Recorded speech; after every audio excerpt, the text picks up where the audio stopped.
মাকে কেন সবাই আপন বলে? তো আজ আমি আপনাদেরকে একটা ভিডিও দেখাবো। সেই ভিডিওটি দেখলে পরে আপনি বুঝতে পারবেন মায়ের ভালোবাসা কতটুকু। আগে ভিডিওটি দেখুন।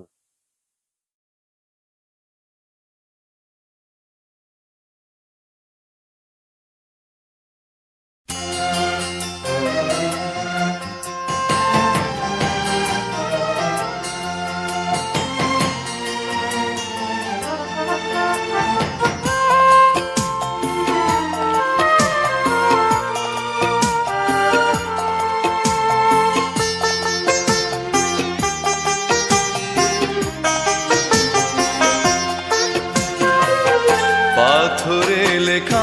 তো ভিডিওটি দেখে আমরা যা বুঝতে পারলাম, আসলে ভাই একটি মা সন্তানকে বাঁচানোর জন্য সে নিজের জীবনটা দিতেও দ্বিধাবোধ করে না। আর আমরা সন্তানেরা মায়ের সাথে কেমন ব্যবহার করি।